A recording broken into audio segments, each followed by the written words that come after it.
नजर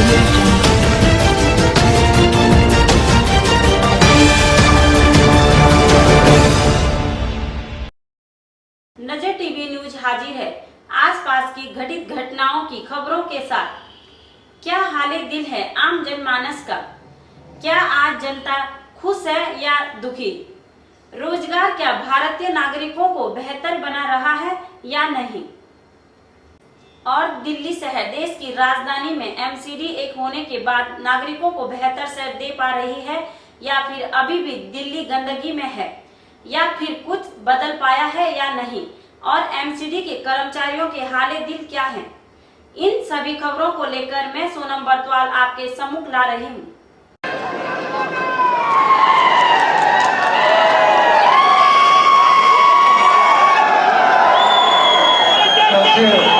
मैं राष्ट्रीय अध्यक्ष के नाते से राज्य के यहाँ प्रमुख को संदेश देना चाहता हूँ कि ये जो चुनाव आने वाला है, ये चुनाव में कानून के मुताबिक 50-25 जगह महिलाओं को तो देनी होगी, मगर साथ जो उम्मीदवार का चयन आप करेंगे, इसमें कम से कम 50-25 नौजवान यूथ वहाँ दिखना ही चाहिए।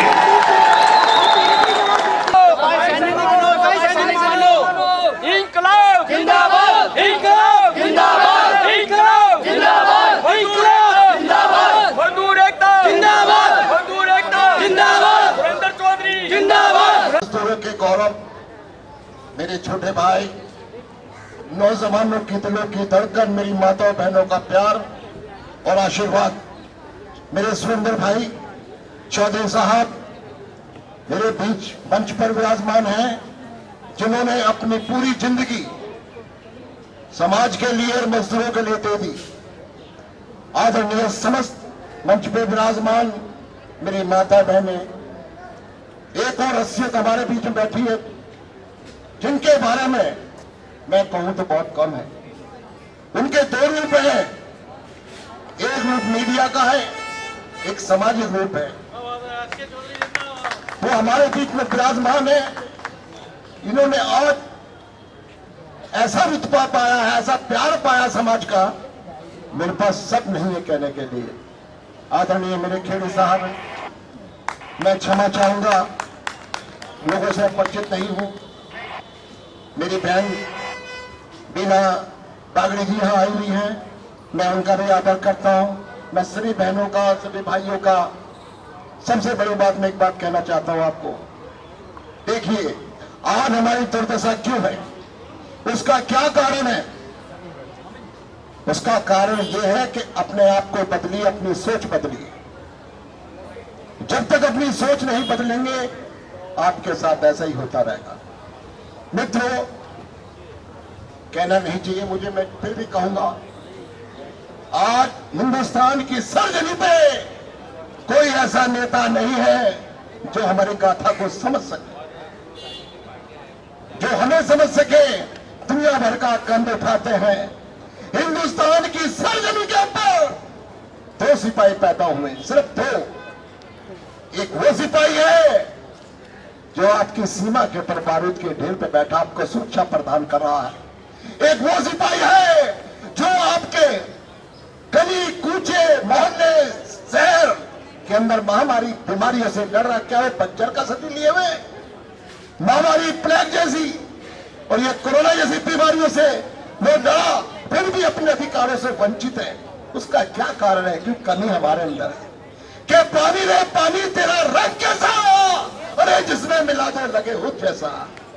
कि मत सताइए हमें, मत सताइए हमें, हम गुनाहगार नहीं हैं। अरे तुम्हें ये किसने कह दिया कि हम वफादार नहीं हैं? जब भी भारत सरकार ने खून मांगा है, हमने खून और पसीना दिया है। हम फिक्रे वतन है लेकिन गद्दार नहीं है। जंतर मंतर पर हूं और राष्ट्रीय अध्यक्ष अखिल भारतीय वाल्मीकि महापंचायत के राष्ट्रीय अध्यक्ष श्री सुरेंद्र कुमार चौधरी जी हमारे बीच में हैं। प्रदर्शन कर रहे हैं, धरना कर रहे हैं पिछले आज सुबह से, और 2 बजे का या 2:30 बजे का वक्त हो गया है। सैकड़ों की संख्या में पूरे भारतवर्ष से कार्यकर्ता यहाँ पहुंचे हैं। मुख्य मांग क्या है, आइए पूछते हैं सुरेंद्र कुमार चौधरी जी से। सर नमस्कार। धन्यवाद SK चौधरी जी, आपकी नज़र टीवी पूरी टीम का धन्यवाद। हमेशा आप वंचित समाज की आवाज़ को बुलंद करते हैं और अन्य जहां भी प्रताड़नाएं होती है समाज की, आप उसका सभी का अपनी टीम के माध्यम से उसका निराकरण करने का प्रावधान करते हैं। आपके चैनल के माध्यम से मैं इतना ही कहना चाहता हूं कि हमारे जो मजदूर संगठन है दिल्ली नगर निगम के, या हमारी जो एजुकेशन डिपार्टमेंट है उसके जो अपने मजदूर संगठन है, वो सभी बहुत काफ़ी दिनों से अपनी मुख्य मांगों को, जो ज्वलनशील मांगे हैं, उनको मनवाने के लिए, उनके निराकरण के लिए काफ़ी दिन से संघर्षरत है। ये नहीं हम किसी को कहना चाहते कि भाई कोई संगठन काम नहीं कर रहा, सभी मजदूर संगठन काम कर रहे हैं, लेकिन उसका कोई समाधान शांतिपूर्ण तरीके से या कोई ऐसा समाधान हमारे सामने नहीं आ रहा जिसका लाभ हमारे कर्मचारी को मिल सके। यदि लाभ हमारे कर्मचारी को मिलता तो 25 साल से वो रेगुलराइज हो गए होते। 25 साल से वो अनियमित है, डेली बेसिस पे काम कर रहे हैं, वो रेगुलर हो गए होते। तो मेरा इतना ही कहना है इस डिमांड के ऊपर कि एक समयबद्ध पॉलिसी बनाई जाए ताकि उनको पक्का करने के लिए एक कमेटी गठन की जाए और समयबद्ध तरीके से उनको सभी को जो रेगुलर है, हम कोई वो नहीं चाहते कि अभी उस तारीख तक ना, जितने भी कच्चे कर्मचारी हैं सभी अभी जो कच्चे उनको सबको पक्का किया जाए। भाई सुरेंद्र चौधरी जिंदाबाद, भाई सुरेंद्र चौधरी जिंदाबाद। मैं इस पर्सन के साथ एक पर्सन और आपसे पूछना चाहता हूँ कि पहले ये 3 निगम थी, अब 1 निगम हो चुकी है, और 3 निगमों को 1 निगम करने का ये मकसद था कि कर्मचारियों की समस्याओं का समाधान हो सके। लेकिन अब वो समाधान उल्टा हो रहा है कि 1 होने के बाद सफाई कर्मियों को, विशेषकर सफाई कर्मियों को, वैसे तो शोषण पूरे ग्रुप डी का हो रहा है MCD में, जैसे हमारी मीना बागड़ी जी ने बताया था अभी कि उनके स्कूलों का हो रहा है। अब जो सफाई कर्मचारियों को इन्होंने विभिन्न विभागों में भेजना शुरू कर दिया है, और पहले ही अगर जनसंख्या देखें तो उस जनसंख्या के आधार पे या आप वर्ग मील के आधार पे अगर देखते हैं तो कर्मचारी कम है और सफाई कर्मचारी कम हो जाएंगे। तो जो उनकी जान पर खतरा आ गया है, उसके लिए तत्काल आपकी क्या सोच है? बिल्कुल सही सवाल किया आपने। डैम के या एजुकेशन के जो डिपार्टमेंट के लोग हैं उनको इधर से उधर किया जाता है। हम उसका पुरजोर विरोध करते हैं और कर्मचारी को डिस्टर्ब करने की उनकी मंशा, उनकी योजना है ताकि वो अपनी मांग डिमांड एकत्रित होकर के उठाना पाए। ऐसी पॉलिसी को हम खंडन करते हैं, ऐसी पॉलिसी का, और ऐसी पॉलिसी के लिए हमारा जो आज ये हुजूम है यहाँ पे बैठ करके आगे की रणनीति तैयार करेगा, और उसके विषय में हमने सोचा भी है और आगे भी हम इस विषय पे कार्रवाई करेंगे जरूर। और ये हमारे समाज का एक शोषण है, चाहे वो चतुर्थ श्रेणी कर्मचारी किसी भी जाति का है। ये नहीं कि हम केवल वाल्मीकि या सफाई कर्मचारी के लिए लड़ रहे हैं, हम सभी के लिए, उन सभी के लिए लड़ रहे हैं जो अन्य बेचारे, जो PN है, खलासी हैं, चपड़ासी हैं, वो सबके लिए हमारी लड़ाई है। और हम इस चीज का जो आपने कहा इसका खंडन करेंगे। हमारी कोर कमेटी बैठेगी और उसके ऊपर योजना बना करके आपको जरूर उसकी प्रेस रिलीज देंगे।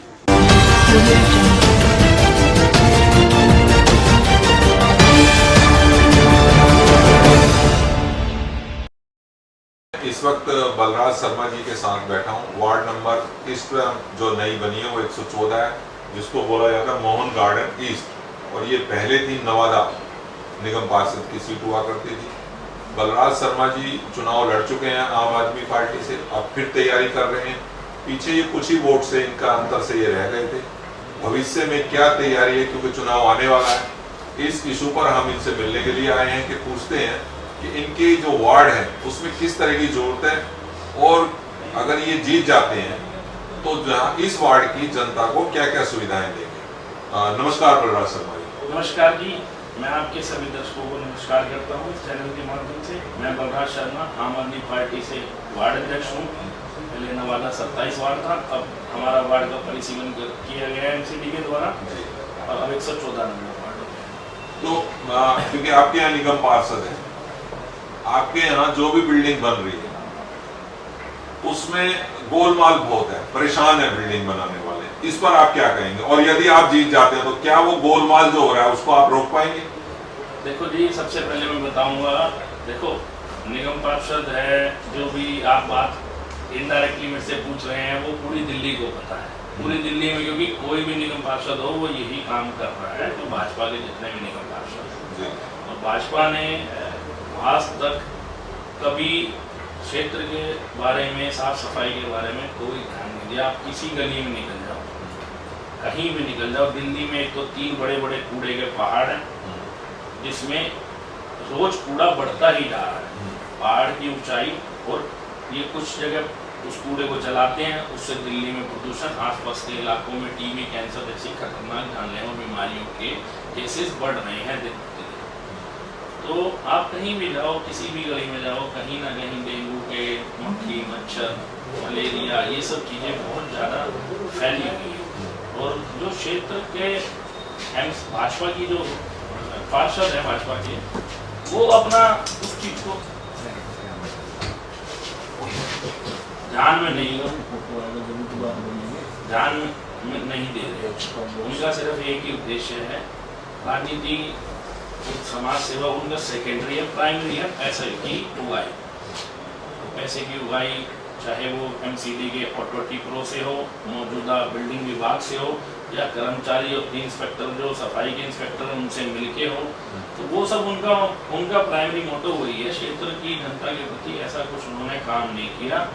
पिछली बार जब चुनाव की तारीख तय हो गई, मतलब चुनाव की प्रक्रिया शुरू हुई थी, तो उन्होंने सर्वे भी कराया था, और मौजूदा सर्वे में उन्होंने देखा कि जनता उनको पसंद नहीं कर रही, तो फिर उन्होंने खुद नई लड़के अपने किसी कार्यकर्ता की, मतलब कार्यकर्ता की वाइफ को उन्होंने कहा कि आप लोग चुनाव।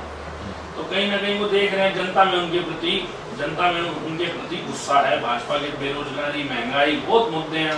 आपकी वार्ड को हमने देखा है, आपकी वार्ड में गंदगी बहुत ज्यादा है, इसका क्या रीजन? देखो जी, गंदगी का तो यही रीजन है, मैंने बताया ना, इंस्पेक्टर के साथ और पार्षद की मिली भगत हो जाती है इनकी, और कर्मचारी आते नहीं हैं। और देखो लोग तो वही हैं, गंद तो जितना घर से निकलना उतना ही है, बाहर वाला तो गंद यहाँ आ नहीं रहा। उसके हिसाब से सरकार ने, एमसीडी ने पुख्ता इंतजाम इनके किए, ऑटो टिपर बढ़ाए भी थे, लेकिन जब ऑटो टिपरों को 7 ऑटो टिपर चल रहे हैं मान लो, तो 5 ही चल रहे हैं, 2 के पैसे तो इनकी जेब में जा रहे हैं। और मान लो कोई 150 कर्मचारी हैं, तो वो कर्मचारी 70 आ रहे हैं, तो साफ सफाई कैसे मैनेज होगी? तो जो कर्मचारी नहीं आते हैं उसके खिलाफ क्या एमसीडी के जो डीसी हैं या एसी हैं या एसएस हैं या एएसआई, एसआई या सैनिटरी गाइड, क्या ये लोग उनको छोड़ने के बाद क्या उनके खिलाफ कोई जांच नहीं किए जाते कि भाई इतने कर्मचारी नहीं आ रहे हैं? और अगर वो कर्मचारी नहीं आ रहे हैं तो ऑब्वियसली कोई फ्री में तो छोड़ता नहीं। तो ऐसी हालत में अगर आप चुन के आएंगे तो क्या आप सभी कर्मचारियों को बुलाएंगे या आप भी वैसा ही रूप अख्तियार करेंगे? देखो, आपका जो प्रश्न है वो बिल्कुल सही है। अभी आपने देखा मनीष सिसोदिया जी को रेड हुई, केजरीवाल जी पे पहले हुई, तो हमारे में अगर कहीं ना कहीं अगर कोई गलती करेगा तो बख्शा नहीं जाएगा, ना पार्टी की तरफ से ना वैसे जनता की तरफ से। तो केजरीवाल का मतलब है ईमानदारी, ये खुद ही उसको क्लीन चिट देते हैं, ईमानदारी क्लीन चिट उसको मिली हुई है। और हमारी पार्टी किसी को भी टिकट देगी तो पूरी जांच पड़ताल करके देगी, भ्रष्ट आदमी को, करप्टेड आदमी को टिकट नहीं दी जाएगी। और उसके बाद अगर सत्ता में आने के बाद उसने ऐसा कार्य किया तो उसको पार्टी में ना रखा जाएगा, ना उसको बर्दाश्त। एक और आपकी वार्ड में मैंने घूमा है, आपकी वार्ड में एक गरीबों के लिए, वैसे तो आप लोगों ने मोहल्ला क्लिनिक बनाए हैं आपकी पार्टी, लेकिन क्योंकि आप निगम पार्षद बनने की तैयारी में है, आपके क्षेत्र में सबसे बड़ी कमी अगर मैं देखता हूँ तो वो कमी पाई जाती है कि जो डिस्पेंसरी खुलती है एमसीडी की, जच्चा बच्चा की, तो क्या आप सोचते हो कि वो आपके क्षेत्र में खुलनी चाहिए? जी बिल्कुल खुलनी चाहिए जी।